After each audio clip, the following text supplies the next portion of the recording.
Hi friends! Welcome back to my channel. In today's video, I'm going to show you how I've been using my hobonichi weeks to plan and track home projects. And for this video, I'll focus on my most recent bathroom makeover, and I'll share some before, during, and after clips as I walk you through how I've been using this little planner to house all of my ideas, plan out and schedule different tasks related to my projects. So if that sounds like something you'd be interested in, then I invite you to grab a tea or coffee or your favorite beverage, a cozy activity to keep you company while we hang out and chat about home decor, bathroom makeovers, and the wonderful hobonichi weeks.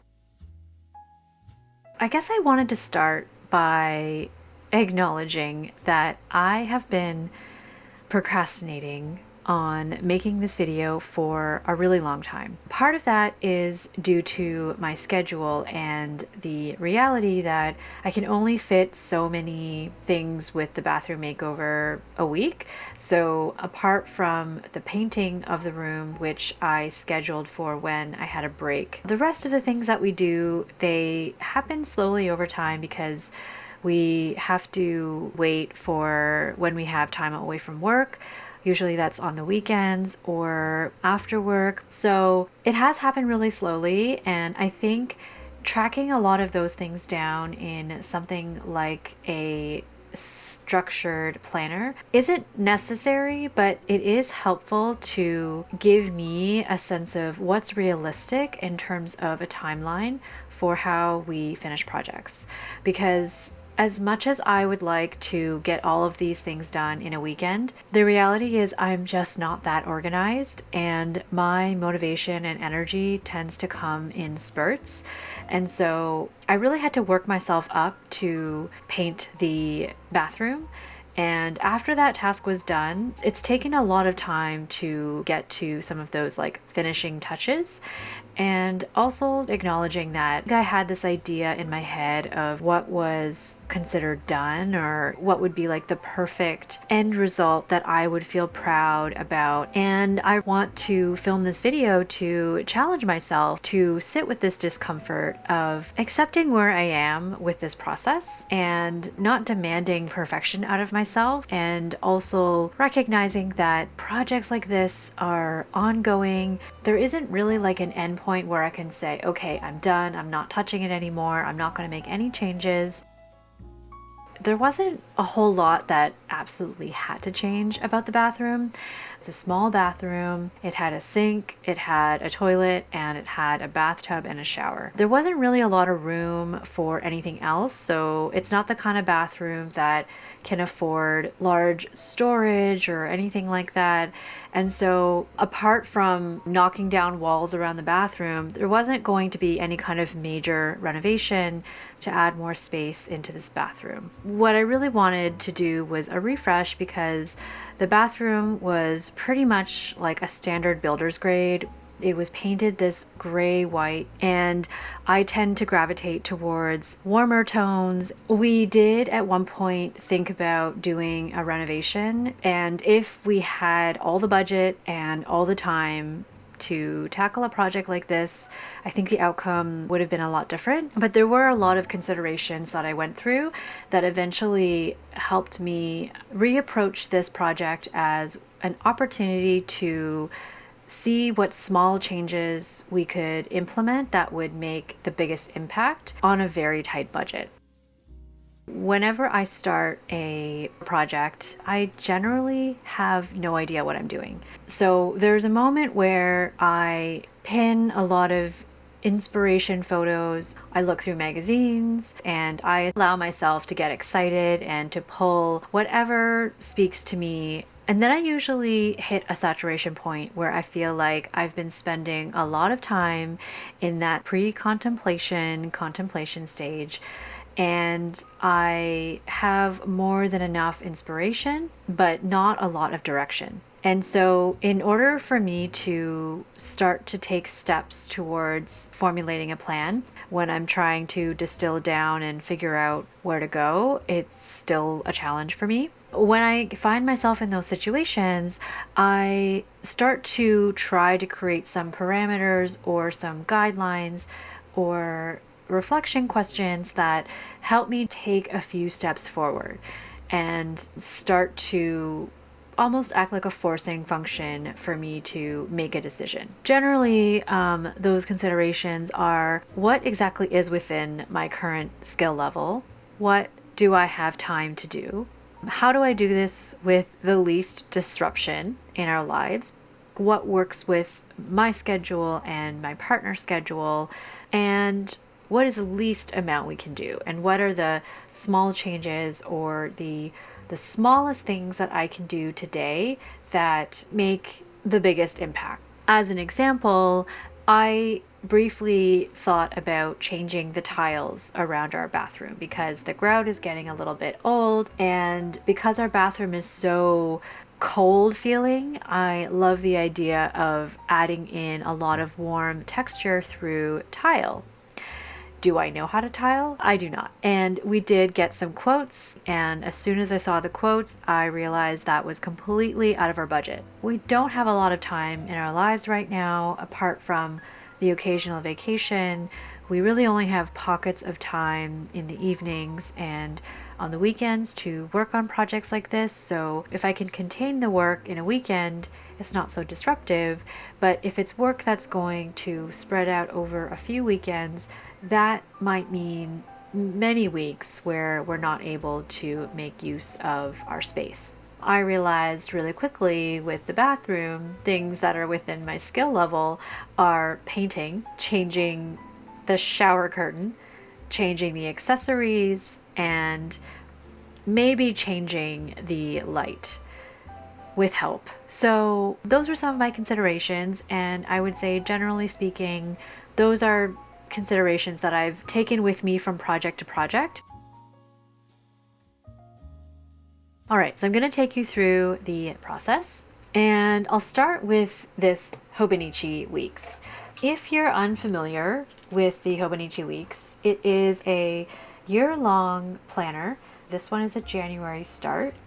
What I really love about this planner is that I can schedule and plan projects using this calendar view, and then I can also track them in this week, and I can also do some ideation and planning in the back. My mileage with this book has varied, but we've got half a year to go, so let's see what I can do with this, and if anything, it is a lesson for me. So in terms of scheduling, I haven't done a lot around the house, to be honest, because life has just been really busy. But in December, this is related to a project with our bedroom closet. So we've just been adding more storage options to the closet. So we ended up buying a rail system. It's actually crazy. I forgot that this happened in December. It's been so long. So honestly, if you are someone who has a lot of planners, one of my biggest learnings already was that, for me anyway, it's better for me to plan things where I'm doing my main planning, if that makes sense. So one of the reasons why this book didn't get used as much as I would have liked to use it is because I honestly didn't think to reach for this. So while I have my main planner with me all the time, this was something that just stayed at my desk. And if I was thinking about a task or something came to mind related to a project, it would have been a lot easier for me to note it down in my main planner, as opposed to like trying to remember it and then coming back to my desk and then remembering to pull out this book and then doing the work.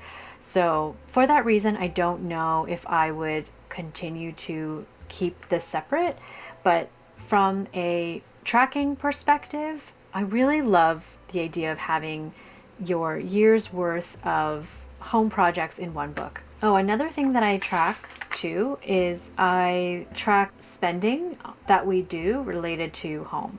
So in the middle of March, I went to IKEA, and so I just noted that down. And that brings us to April. In April, I had a planned vacation, and so I noted down that this was a good month to tackle a bigger project because I would have multiple days that I could focus on it. It's actually kind of crazy to see that this was a project that I started in April. I started doing my planning in the back, and here I noted down the days that I planned to paint the bathroom because I knew that painting was going to be the task that would take the longest and would put our bathroom out of commission because I needed to give it enough time to dry before we started using our shower again. And so I intentionally planned this on days where Mike was going into the office so that he wouldn't be as disrupted by me working on this project. And I also planned it as close to the weekend as possible. So let me take you to the back. I'll share with you how I've approached the planning of it. One of the first decisions I made a year ago was I picked my paint color. Most of the rooms in our home are painted darker colors because I really love like rich saturated paint colors. But for the bathroom, there's no windows and it's a very small room and all the tile is white. So I decided to go for a light blue that complemented the white tiles because one of my restrictions was that I wasn't going to change the tile or the bathtub. So a pretty significant portion of the bathroom was going to be very white. So this is something that I actually picked back in April 2023, believe it or not. So I've had this paint for a really long time. On the side here, I jotted down all of the things that I felt like needed to happen with this bathroom. So I have here like paint walls, fix baseboard, installing new lights, maybe getting a new shower curtain. And then over here, I just jotted down some ideas that I had because I was kind of just swimming with ideas for a while and I needed to just write them down so that I could stop like constantly ideating and start working towards taking action. So I think I have here like, oh, I have ideas like trim on the wall, beadboard wallpaper, towel hooks instead of the builder's grade towel rod that our place came with. So I ended up printing some of these photos on sticker paper and I put them on here as my inspiration. And then I just had a few other things here that I had been collecting over the year. It was a nice space to just house my ideas, and it did feel like when I finally wrote things down, it gave me a little more direction because prior to that, I just felt like every day I would see a new image and then I would get newly inspired and then I would feel paralyzed and unable to start. Eventually, I used a lot of my unused weekly pages as more space to learn more about what I like about certain rooms and why I liked those things. And then when it came to April, so I think I had scheduled things to start April the 25th. So April 25th, what I experimented with was putting down the tasks that I wanted to do. And you can see, even though I was planning on starting the painting on Thursday, I took Monday to Wednesday to doing all the prep work that could be done without us needing to stop using the bathroom. And then on the right-hand side, I would journal what happened and how I felt about it. So this was what I planned to do, and this is what actually happened. And then for the subsequent weeks, whenever we were doing anything related to any kind of home project, I would just note it down. So here I've written things like get new light bulbs, reinstall the hooks. And then as time goes on, things get a little more sparse because this is when I started to procrastinate on the final details. By this point, the bathroom was fully functional again. We were using it, but I was fretting about those finishing touches that I wanted to do before I considered the project done. And here we're already going into like another project. In terms of picking paint, the color that I ended up choosing, I have it here in a small swatch, but I'll show you as well. The one that I ended up going with was Borrowed Light. I do tend to stick within the Farrow Ball paint company because I've had really good experiences using the paint. It doesn't give me a headache. I find the coverage is wonderful. I got a gallon of this paint and it's like I still have a full can of paint. So even though their paint tends to be a bit more expensive, I tend to prefer it. And so this is the color that I ended up going with. In terms of the light, that was really challenging for me. I originally wanted something like this, where we have our sink that's right up against the wall, like it's in a corner. And I wanted to have a mirror above it and then 2 lights on either side. But I couldn't really find sconces that were affordable that I liked. So I probably spent over a year on Facebook Marketplace looking at lights that could either be on either side of the mirror or above it where there was already a light fixture point. And so eventually I did end up having to buy some lights off of Amazon. I bought 2 lights that were affordable and I could see them in other spaces. And so I felt a little more comfortable buying them because one day down the road, if we can afford getting an electrician to come in and rewire the lights, we can still explore the option of having 2 lights on either side. And at the same time, we can also use one of the lights above the mirror.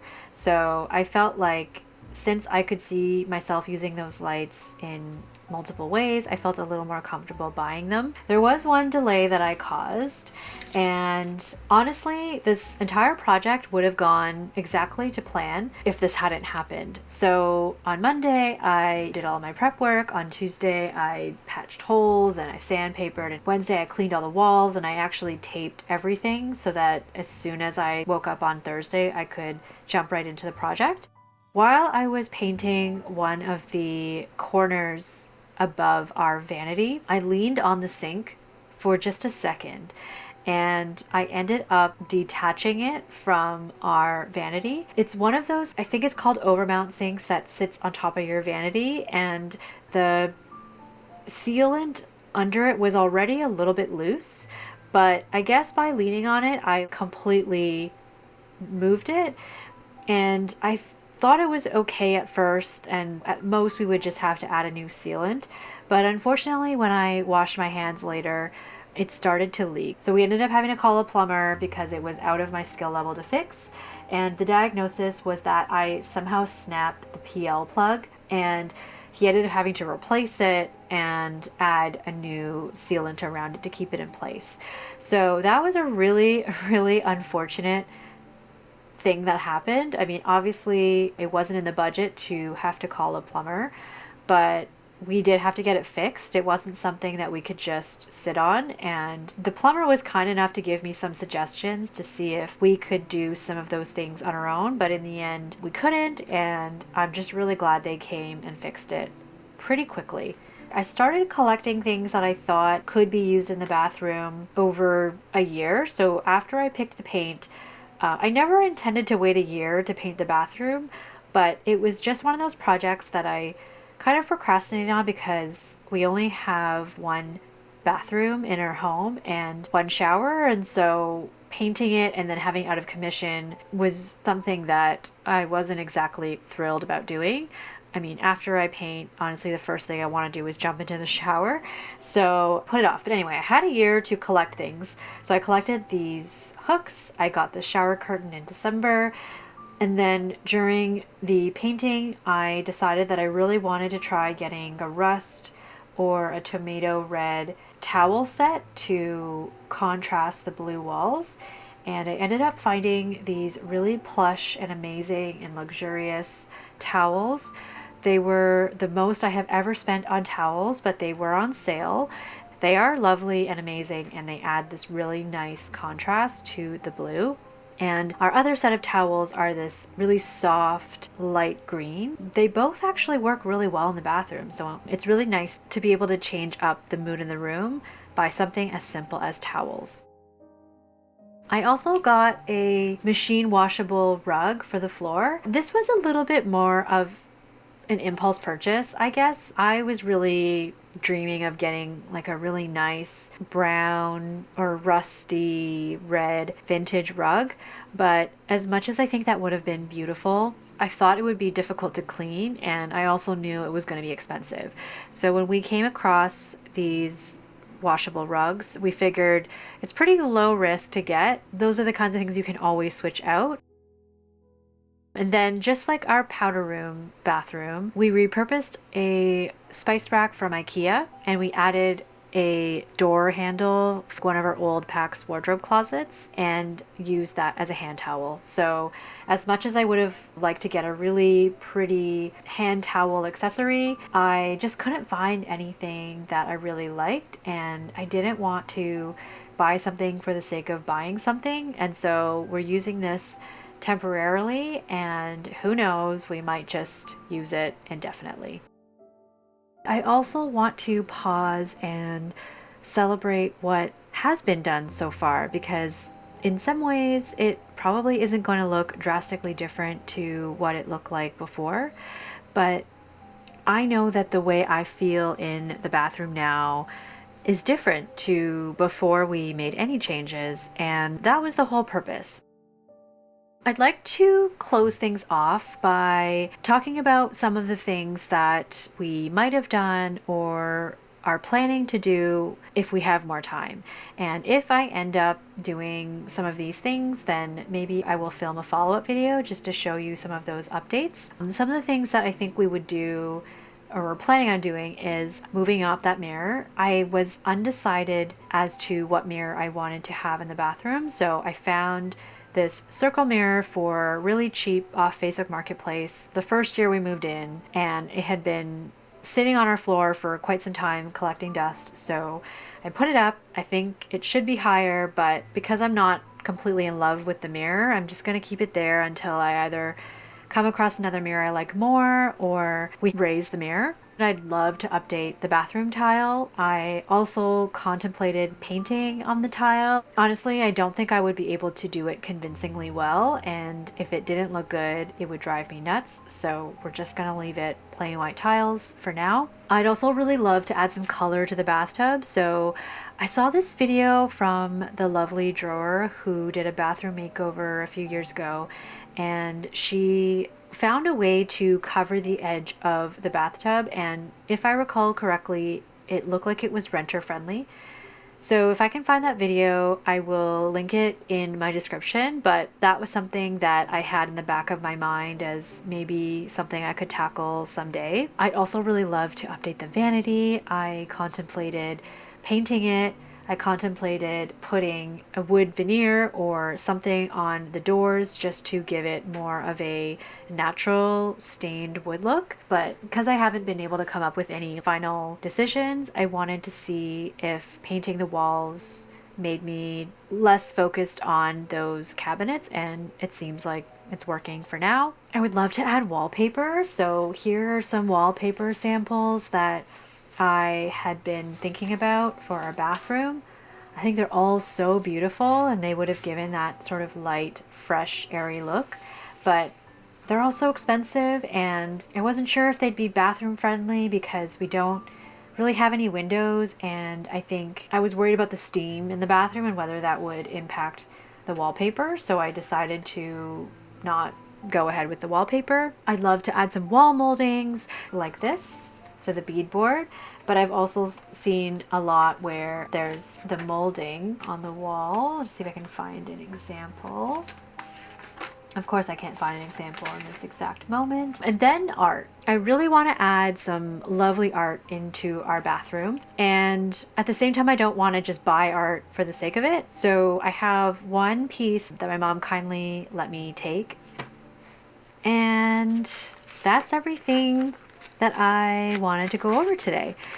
If you're still here, thank you so much for sticking around and for being here. Hopefully you didn't mind the slightly different topic of home decor projects this week. And if you have any questions, let me know in the comments below. I hope you're doing well, and I will see you soon in the next video. Bye!